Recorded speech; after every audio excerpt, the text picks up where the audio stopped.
ایک صاحب نے ایک واقعہ سنایا، وہ یہی سنانے کا ہے. ایک واقعہ سنایا کہ ایک مسلمان تھا، اس کا ایک پڑوسی دوست تھا نصرانی. پڑوسی تھا تو ایک تعلق تھا نصرانی سے، اور بہت پرانا تعلق. یہ مسلمان کہیں لمبے سفر پر جانے لگا. بڑا مالدار آدمی تھا.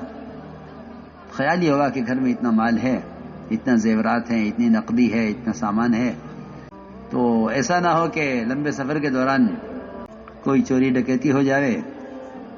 خیال یہ ہوا کہ یہ مال اپنے دوست کے پاس رکھوا دیتا ہوں. اس سے بات کی، نے کہا بھائی میں جا رہا ہوں سفر میں، یہ سونا ہے، یہ نقدی ہے، آپ رکھ لو. ٹھیک ہے یہاں رکھ دو، کوئی بات نہیں. رکھ لیا اس نے، اور بہت اعتماد، بہت تعلق، برابر کا پڑوسی.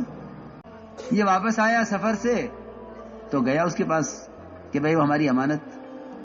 اس کے دل میں شیطان نے غلط ارادہ ڈال دیا تھا.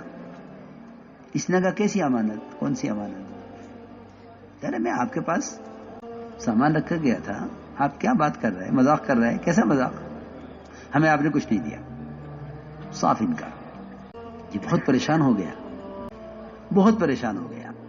اس نے کوشش کی کہ میں اس کے لیے کوئی قانونی کارروائی کروں، تو میرے پاس کوئی ثبوت نہیں.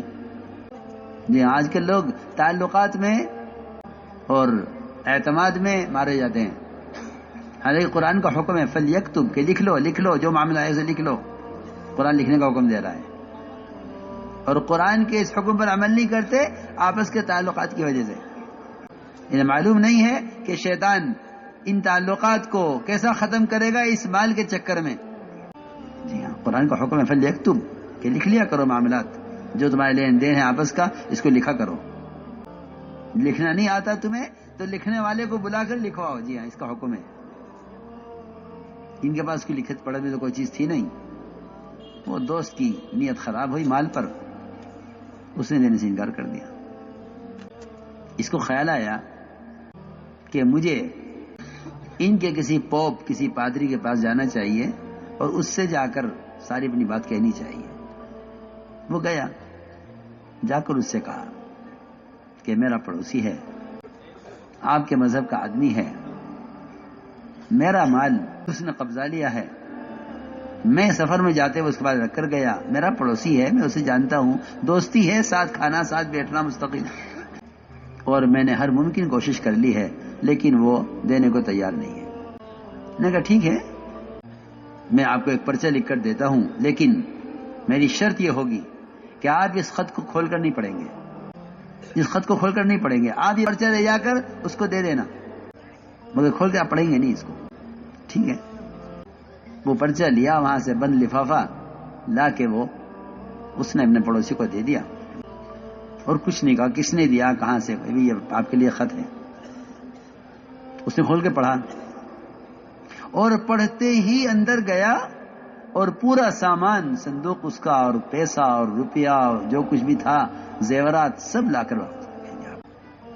یہ کیا ہوا؟ یہ مہینہ بھر ہم پریشان ہوئے اور آپ نے ہر دفعہ انکار کیا، آخر کیا بات ہے؟ کیسے آپ واپس کر رہے ہیں؟ اور آپ نے کیا کیا میرے ساتھ؟ یہ اس نے کہا کچھ پوچھنے کی ضرورت نہیں ہے، تمہارا سامان مل گیا، تم جاؤ. اس نے کہا دیکھو جو ہو گیا وہ ہو گیا، لیکن مجھے یہ بتاؤ کہ اس پرچے میں کیا لکھا ہوا تھا. اس نے ایسی بات کہی کہ واقعی ہمارے آپ کے رونے کی بات ہے.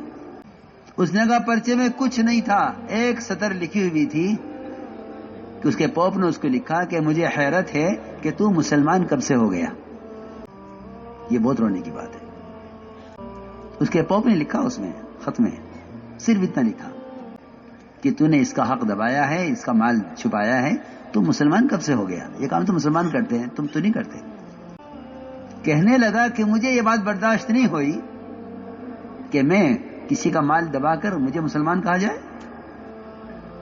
اللہ اکبر.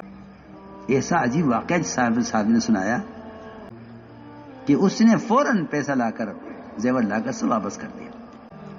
کہنے کہ جی نہیں، یہ نہیں ہو سکتا، کہ مجھے مسلمان کہا جائے؟ سنو، تو میں نے عرض کیا کہ ایک زمانہ وہ تھا امانت کا، اور کیونکہ آخرت سامنے تھی کہ اگر مار بھی لیا یہاں تو آخرت تو سامنے ہے، کیا ہوگا؟ میں نے کل بھی عرض کیا تھا کہ جو آدمی اپنی کوشش سے کسی کا حق مار بھی لے گا کہ وہاں قیامت میں اگر زمین قبضائی ہے تو زمین کی شکل میں قلادہ بنا کر اسے گلے میں ہوگی، اگر بھینس چرائی ہے تو بھینس اس کے گلے میں لٹکی ہوئی ہوگی، اور اگر بکری چرائی ہے تو بکری اپنی آواز کے ساتھ اسے گلے میں لٹکی ہوئی ہوگی، اگر گائے چرائی ہے تو گائے گلے میں لٹکی ہوئی ہوگی، گائے کی شکل میں۔ جی ہاں، اللہ دکھلائیں گے ساری مخلوق کو۔ یہاں تو جس کا حق مارا گیا وہ جانتا ہے میرا حق مارا گیا ہے، اللہ قیامت میں حقوق مارنے والوں کی کہ جرم کو ساری مخلوق کے سامنے ظاہر کریں گے، سب دیکھیں گے کہ اس نے دنیا میں فلاں کا حق مارا ہے۔ اس لیے میرے دوستو عزیزوں، معاملات بڑی نازک چیز ہے، بڑی نازک چیز ہے۔ جی ہاں، معاملات بڑی نازک چیز ہے۔